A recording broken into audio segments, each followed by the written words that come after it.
Hey guys, welcome and ting and ting and ting. And we're going to some Irish, I'm not so sure if it's mythology. Ah, yeah, it is. Irish mythology and legends. It's right in the title. And this one is called The Land of the Young. And there's some, after that is Oisín in Tierna Nog. I sure hope I pronounced that right, but it's Irish mythology. Land of the Young. Hey, I want to be forever young, so maybe I might learn something in this one, all right? And before I continue, let me thank all of those who comment and send me suggestions to watch. This was a suggestion by someone for me to watch. Thank you very much. Also, thank you to those who uh, send me super thanks through YouTube and also who went to my buy me a coffee and donated there. Thank you very much.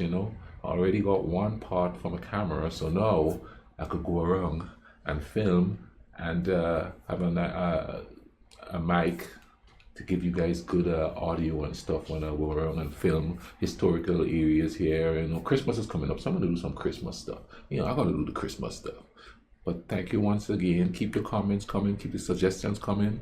You could do it into the email address in the link, or you could go to my Instagram if you have Instagram and message me there, and I'll definitely get it. And I'll vibe up. I'll watch it and react to it. So let's go ahead and YouTube and simmer and see what the land of the young is all about.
O noble Oisín, O son of the king, who was best indeed of valour in battle, relate to us now without grief how thou hast lived after all the other Fenians. I will tell thee that, O new compatrick, though sad to me to speak of it aloud. 'Twas after the hard-fought field of Gavra where, alas, was slain the valiant Oscar.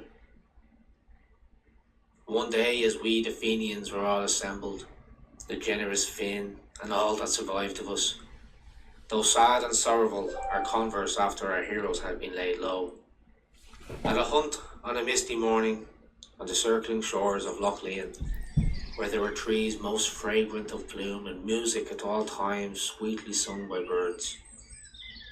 There was roused by us the hornless doe that was best in bounding, running, and all activity. Our hounds and dogs were all close after her in full chase. It was not long till we saw a swift rider coming towards us from the west, a youthful maiden, who was most beautiful of countenance on a graceful white steed, most fleet in movement. We all halted from the chase at the sight of the countenance of the royal lady. Wonder seized, Finn and the Fenians had never before seen a woman so beautiful. There was a royal crown upon her head, and she had a dark brown mantle of costly silk stamped with stars of red gold covering her shoes down to the grass. A ringlet of gold was hanging down from each yellow tress of her golden hair. Her blue eyes were clear and cloudless as a dewdrop on a blade of grass. Her cheek was redder than the rose, her complexion fairer than the hue of the swan upon the wave. Sweeter yet was the taste of her little mouth than honey that is taken mixed with red wine. A cloth wide, long, and smooth was covering the white steed. There was a saddle adorned with red gold, and she held a gold-bitted bridle in her right hand. For Whoa, storytelling out the wazoo here. I don't know if that's a phrase that that is used there, but the storytelling is excellent here. You don't get storytelling like this anymore. So picturesque. You know what I'm saying? Even though there's pictures and stuff showing you there, it still takes you there. You know, in your head, it takes you there. So the story, and I've heard that the Irish are really good at storytelling. Really good at storytelling, and this is excellent, right? Yeah, I'm enjoying this so far. You know, it's taking me there. shapely shoes were under him of yellow gold of the finest quality. A wreath of silver he had in the back of his head. Not in the world was there a better steed. She came into the presence of Finn and spoke in a tone gentle and earnest, and said, O King of the Fiends, long and from afar has been my journey. Who art thou thyself, O young queen, O woman best in figure, beauty, and countenance? Relate to us now thy story from the beginning, and tell us thy name and thy land. Niamh, of the head of gold, is my own name, O most valiant Finn of the great hosts. Beyond all the women of the world I have gained fame, and I am the fair daughter of the King of Youth. Tell us, O gentle Queen, the cause of thy coming over the sea from afar. Is it thy husband who has gone from thee, or what is the trouble that is on thee? It is not that husband has gone from me, never yet have I been pledged to any man, O Fenian, king of the highest fame, but affection and love I have given to thy son. To which of my sons, O blooming maid, hast thou given love and liking? Do not hide from us now the whole cause, but tell us thy trouble, O woman. I myself will tell thee that, O Finn, it is thy lovable, handsome son of the hard weapons, high-minded Oisín of the strong arms. He is the hero that I now speak of. What is the cause for which thou hast given love, O beautiful maid of the glossy hair, to my own fair Oisín, beyond all others, seeing that there are so many high princes under the sun? Not without cause, O King of the Fenians, have I come from afar for him, but I received an account of him, of his excellence, of body and mind. It is many a king's son and high prince have offered me love and lasting affection. I never consented to accept any man till I gave love to the valiant Oisín. By that hand on thee, O Patrick, and not shameful for me to tell it, there was not a part of me but was in love with the beautiful maid of the glossy hair. I took her hand in mine and said, moreover, with sweet-toned voice, the kindest welcome I give thee to this land, O lovely, youthful queen. Thou art the brightest and fairest of bloom. 'Tis thou I should prefer for wife.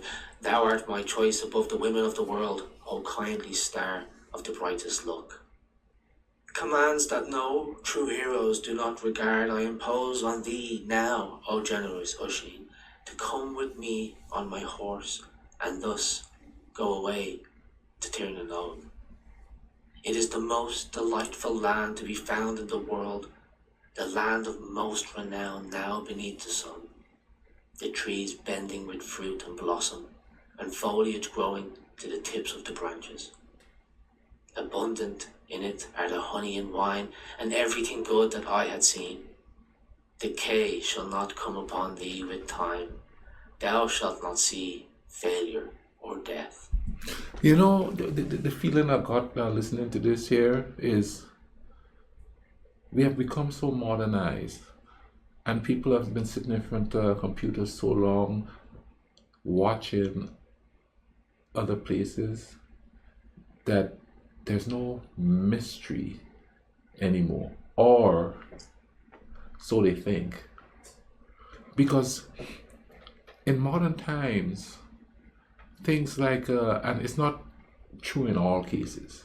But a lot of the times, the mediums that we have is used to portray a certain stereotype or a certain image of places, depending on your own cultural or national, political, or religious point of view.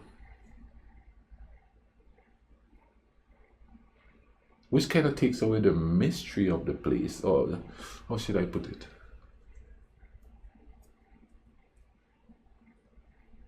It takes away the sort of spiritual, not in a religious sense, but spiritual mystery of a place.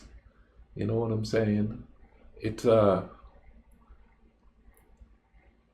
course, also too, a lot of the times, places that you see are painted in a certain modern day cultural light as, oh, they are communists, and vice versa. The other side is saying, oh, look at the capitalists, or they might say, oh, look at the godless people, you know, or on the other side, they say, oh, look at the people who believe in a fairy tale or something to the effect. So then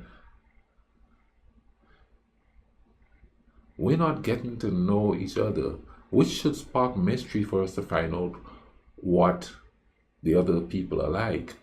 However, because it's steeped in it's politicized to a certain degree, most of the times, as far as I could tell here, where I am, that we don't see past that to learn about, you know, the place. What are they like? What is a culture like? Not politically speaking. What are the people like? What do they actually believe? Because usually what you hear about a place is not what a lot of the people believe. It's just what you're being told that they believe. And it's always an agenda for what you're being told of what people are to believe. You know what I mean? Like places like Ireland and Romania and, you know, other countries like that who have had modern day turmoil in their life. That's the lens that the world looks at them for. So anytime something happens, there was, oh, we're not surprised that's what's happening, but they're not looking at the people and how they are living, how they live through whatever they go through, and how they live after they have survived whatever it is that they have survived. So they're not seen as human beings, they're just seen as these creatures that create issue. And certain things stick for generations with people because people don't want to go and find out how are these people now. What are their lives like now? Whether they won the struggle or they lost the struggle, is life better? How can we have some solidarity with them and understand them instead of sitting back and letting somebody else tell us what they're like? Traveling has become such big business that most people can afford to travel. And not that they could before, but you know what I'm saying.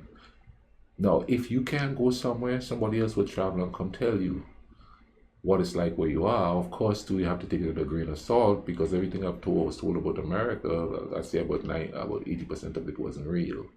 It's just the picture they want to paint. Image is everything. Let's get back to this here. I'm talking a lot, ain't I?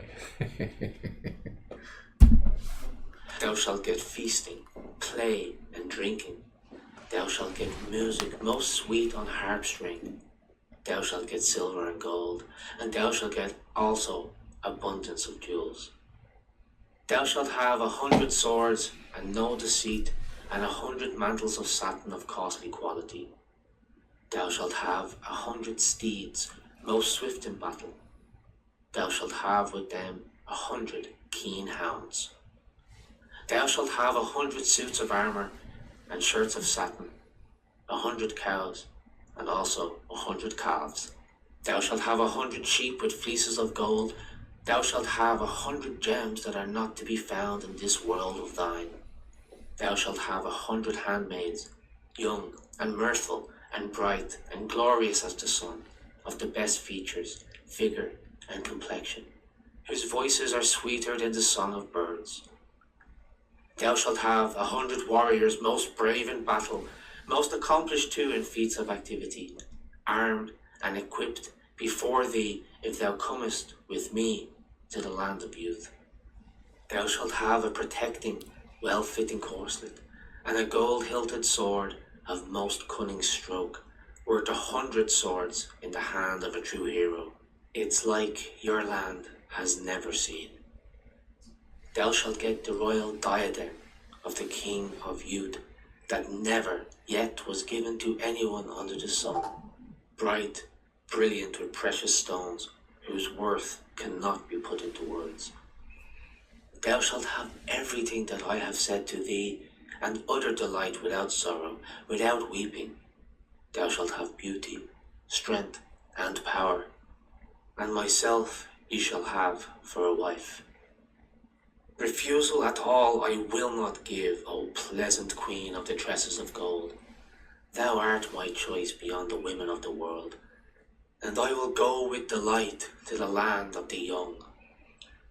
On the steed's back we went away together.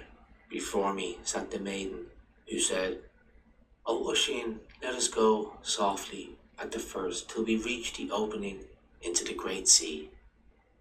Then arose that steed with strength, and when we reached the edge of the strand, he shook himself then for the journey, and let forth 3 neighs aloud. When Finn and the Fenians saw the steed swiftly going in his course, and turning his face to the strong sea, they uttered 3 cries of grief. O Oisín, said Finn, weak and faint, my grief is that thou art going away, leaving me without a hope to see thee come back again, to me all triumphant. His features and beauty changed, and he let fall showers of tears which drowned his bright face and bosom, and he said, My woe, O Oisín, thy going from me. O Patrick, a melancholy event was our parting from each other then, the parting of the father from his own son. Sad and weak am I through having to tell it. I kissed my father tenderly, lovingly, and the same mark of affection I received from him. I bade farewell also to the Fenians, whilst the tears poured down my cheek. Many a delightful day, I and Finn and the Fenians with us in full glory were playing chess and carousing and listening to music, a gallant company, or hunting in the pleasant glens, our sweet-voiced hounds being with us. Another time we were in the rough battle, slaughtering warriors full vigorously. O vain Oisín, quietly leave treating of thy valiant deeds amongst the fiends. How didst thou go to the land of the young? Continue now for us thy story without a lie. We turned our back to the land and our face directly to the west. The smooth sea ebbed before us and filled in swelling waves in our rear. We saw wonders on our way, cities, courts and castles, bright palaces and fortresses, splendid sunny mansions and royal dwellings. We saw also by our side a hornless doe bounding swiftly, and a red-eared, vigorous white hound hunting it boldly in the chase. We saw also, 'tis no invention, a young maid on a brown steed with an apple of gold in her right hand, riding over the top of the waves. We saw a short distance behind her a young horseman on a steed most white, dressed in cloth of purple and red satin, with a gold-hilted sword in his right hand. Who are those 2 I see yonder, O gentle queen? Let me know. That woman of the beautiful countenance, and that graceful horseman on steed most white. Take no notice of what thou shalt see, O gentle Oisín, nor mind what thou hast yet seen. They are all as nothing till we reach in earnest the land of the young. We saw next, away far off, a bright sunny place, smooth-fronted, more fair of shape and look than all else to be found in the whole world. What kingly, most bright fortress, most beautiful of all eye has seen, are we approaching now, and who is the high prince over that fortress? It is the daughter of the king of the land of the living who is queen now in yonder fortress, whom Forver of the blows of Drumlochach took away with him by the great strength of his arms and by might. Bond she imposed on that robber, never to make her his wife, till she should find a knight of true hero who would give him battle hand to hand. Bear sway and blessing, O gold-haired Niamh. I have never heard any music that was better than the most sweet words from thy honeyed mouth. Though great grief it is to us to hear of a woman of her rank being so treated. Let us go now to visit her in that fortress, and it may be for me it is fated to slay that mighty warrior by feats of strength, as was my custom. The language, man, is so different. The storytelling back then. Saying a woman is saying something by her honeyed mouth would get you laugh out. I laughed at to say, what the bumbleclot you talking about? Everything has got to be harsh, keeping it real, ghetto. You know what I'm saying? The thing, you can't talk like that anymore. There's no poetry in speaking to women, or at least where I am. You say stuff like that, they think you're weak. You say stuff like that, you put them on a pedestal and they go, nah, I ain't want nothing to do with you. And the thing about it is too, you know what I mean? Women spoke softly to men in poetry, at least back then. Not anymore, man. Days of that are gone. There's no tenderness in communication. It's always a battle.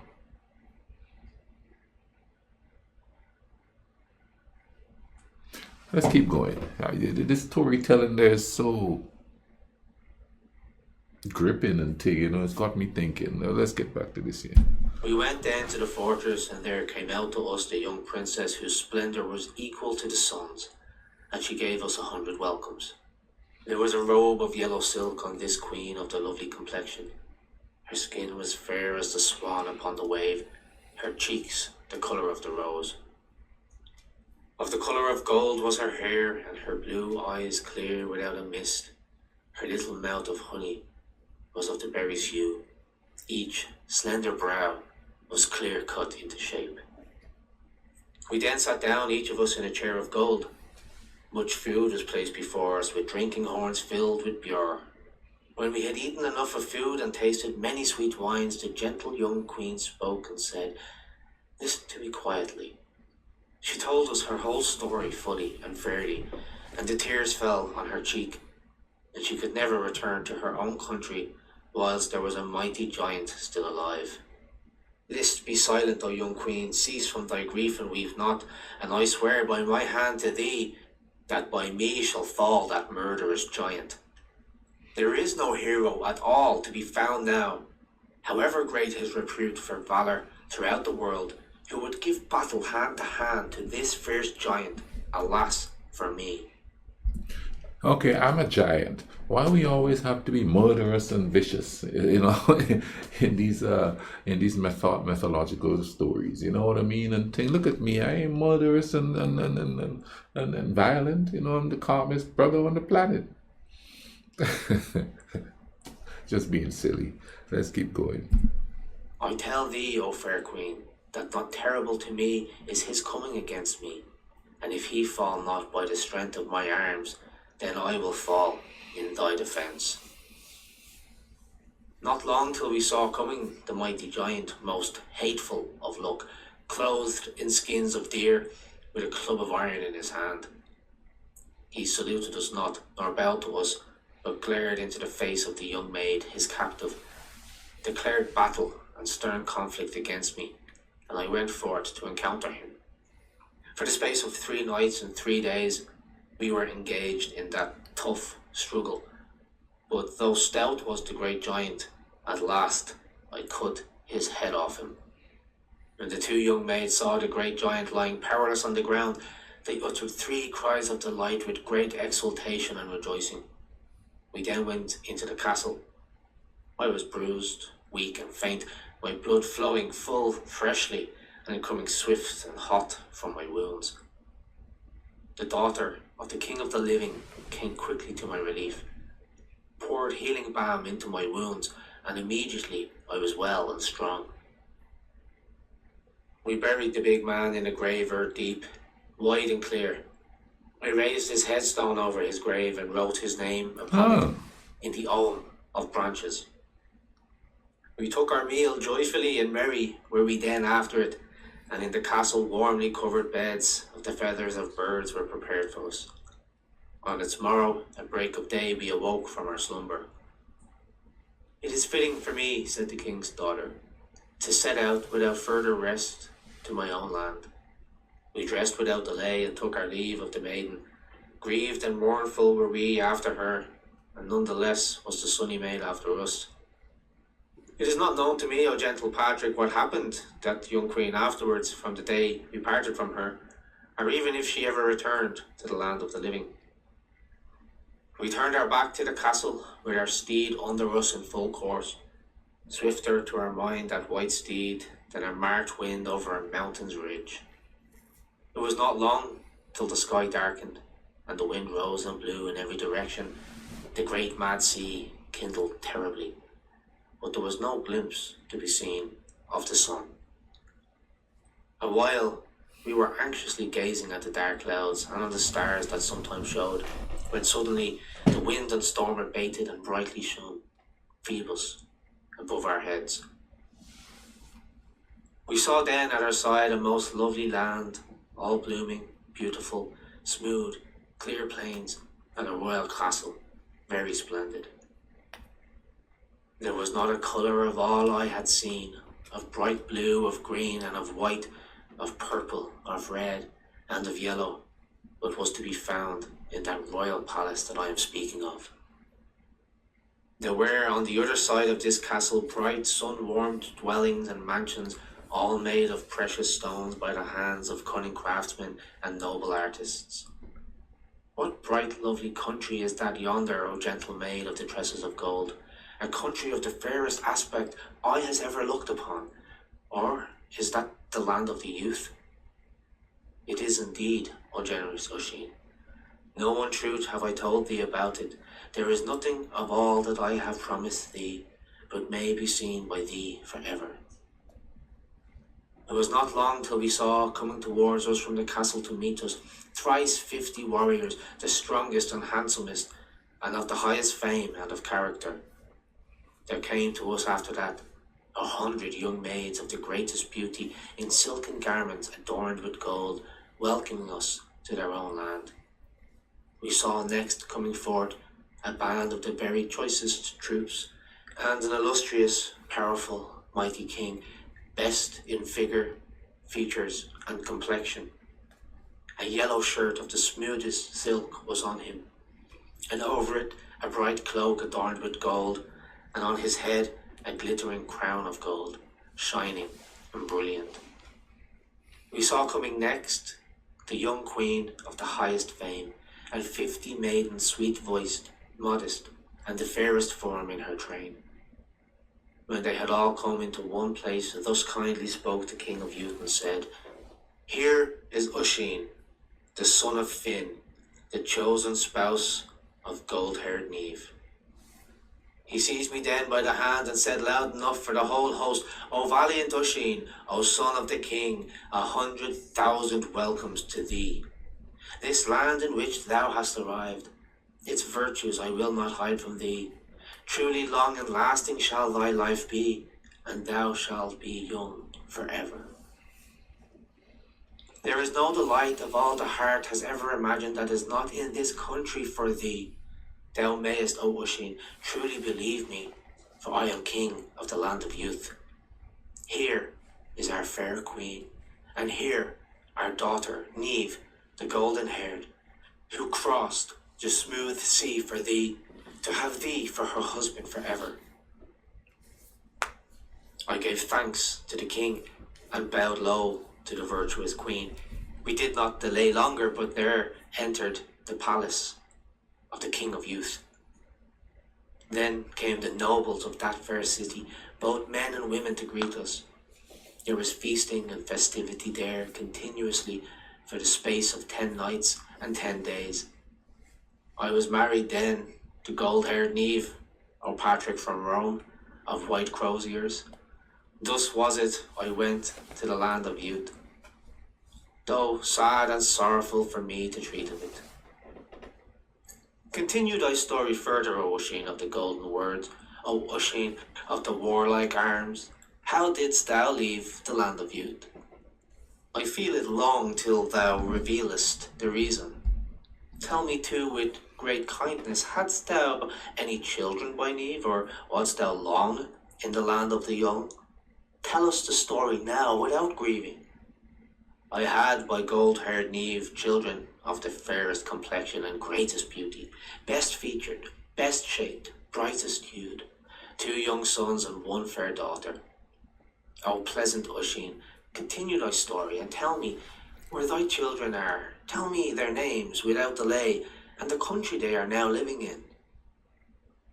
Niamh held for them the land of youth, the land of the living, and the land of virtues, a rod of lordship, and a crown of kingly gold, and a wealth of gems I do not mention. Gold-haired Niamh gave to my 2 boys the names of my father and my well-beloved son, Finn, the illustrious and victorious, and head of the hosts, and Golden Oscar of the deadly weapons. I myself gave to my fair daughter, with the consent of most lovable Niamh, in virtue of her beauty and great sweetness, the true name, Flower of Women. I spent there a long-lasting period, 300 years apparently, and more, till at length I thought within myself, I should like to see once more Finn and the Fenians alive. One day I asked leave of the king and of my gentle wife, gold-haired Niamh, to go back to Erin again to see my father Finn and his great host. Thou shalt get leave, said the lovely woman, though woeful the subject thou hast broached, for I fear thou wilt never come back again during thy lifetime to my own land, my Oisín of victory. What cause for fear have we, O sunny queen, when the white steed shall be at my will? He will easily show me the way, and I shall return to thee safe. Remember, O Oisín, what I am saying. If thou layest foot to smooth ground, there is no return for thee ever again to this lovely land where I am. I tell thee again without falsehood, if thou alightest from the white steed, thou shalt never come again to the land of youth, O golden-haired Oisín of the victorious arms. For the 3rd time I say to thee, shouldst thou come off thy horse, that thou wilt be a blind, withered old man without strength or spirit, unable to run or bound. I think it woeful, dear Oisín, that thou shouldst ever go to green Erin again. She is not now as she was of old, and thou never shalt see Finn of the hosts. Thou wilt not find in Erin eastward any but orders of orders and troops of saints. Then, beloved Oisín, here is my kiss to thee. To the land of youth, woe, woe, I fear thou wilt never return. I looked with sorrow into her face, and a shower of tears fell from my eyes, O stern Patrick. Even thou wouldst have pitied her, to see her tearing the tresses of her soft golden hair. But she put me under strict bonds to go and come without touching ground, and told me that such was their power, if I should break them, I should not return safe. You know, it's kind of cool how all these old stories and prose and poetry weave in old mythological legends and stuff, weave in romance into the wars and everything, but yet still keep it separate. You know what I mean? They talk about wars and great warriors and stuff here, but it's separate from the romantic side of it.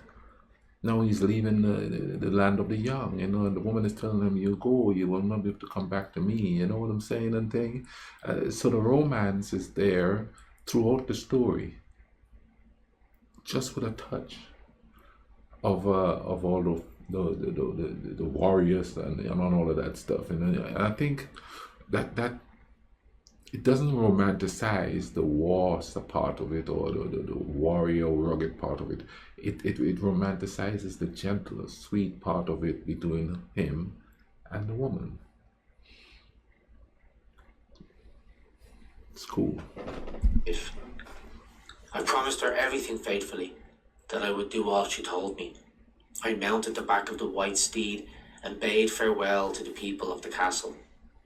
I kissed my gentle wife, and melancholy were we at the parting. I kissed also my 2 sons and young daughter, who were in grief, shedding tears. I then prepared myself for the journey and turned my back to the land of youth. Swiftly the horse rushed away with me, as he had done before with me and gold-haired Niamh. O Patrick of the orders and of the saints, a falsehood I have never yet told thee. There is now for thee the substance of my story and how I left the land of youth. If I could get abundance of bread as I used to get at all times from Finn, I would pray to the King of Graces that thou mightst be saved for ever on account of it. Thou shalt have food and drink and unstinted now from me. Sweet to me the words of thy lips. Continue thy story still for me. Our tale is not told minutely about everything that happened to me, till I come back again to green Erin of the many gems. On my coming then to land, I gazed minutely in every direction, and then I began to fear really that no tidings could be found of Finn. Not long and no great while was I standing till I saw, coming towards me from the west, a great cavalcade of men and women, and they came up to me. They greeted me kindly and sweetly, and wonder seized each one of them on seeing the size of my body, my figure, my look, and my countenance. I inquired then of them if they had heard that Finn was alive, or if anyone else of the Fenians still lived, or what calamity had happened to them. We have heard men treat of Finn for strength, activity, and valour, that there never was his equal in person and mind and fame. Many a book is there to be found amongst the sweet melodious bards of the Gael, of which we could not easily tell thee, that speaks of the deeds of Finn and the Fenians. We have heard that Finn had a son of distinguished beauty and form, that a young maid came hither for him, and that he went away with her to the land of youth.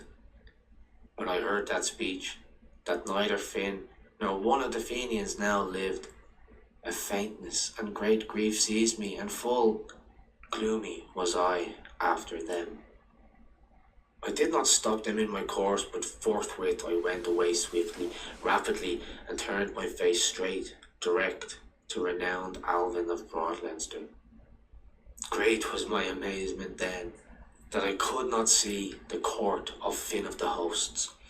There was nothing in its place truly but weeds, chickweed, and nettles. Alas, O Patrick, and alas my woe! An empty, useless visit was it for me, with no tidings whatever to be got of Finn or of the Fenians. 'Tis that has left me in sorrow for the rest of my days. I will follow up the story for thee, O Patrick. After I had left Alvin of Leinster, there was no dwelling place in which the Fenian had ever lived that I did not visit eagerly and anxiously. In passing through Glennis Mole, I saw a great gathering there. 300 men and more were before me in that glen. One of the herd then spoke to me and said with loud voice, "Come to our assistance, O kingly hero, and release us from this dire difficulty." I then came up to the spot, and there the crowd were labouring under a great flag of marble. The weight of the flag was bearing down upon them, and to cast it away from them they had no power. Some of them who were down under the flag were bearing miserably crushed with the distressing weight of the great load. Many of them lost their senses. Then one of the stewards spoke and said, "O youthful kingly champion, relieve at once our men, or a man of them at all shall not live. It is a shameful word now to say, seeing the number of men that are here, that they could not with the entire strength of the crowd lift that stone full stoutly. If Oscar, son of Oisín, lived, he would seize that stone in his right hand. He would send it with a cast over the heads of this crowd. No falsehood am I accustomed to speak. I leaned to my right side and seized the flag in one hand. With the strength and vigour of my arms, I casted 7 perches from the spot. With the exertion of hurling that very great flag, the golden girth of the white steed broke. Full swiftly I came to the ground on the soles of my 2 feet. No sooner had I come down than fear seized the white steed. He ran off, then away, and I in grief left weak and helpless. I lost the sight of my eyes, my figure, my fair countenance and my bloom, and I was a poor, blind old man, powerless, witless, and unhonoured. Oh Patrick, there is for thee my story, as everything happened to me without any falsehood. My going away, my adventures in full, and my return from the land of the young.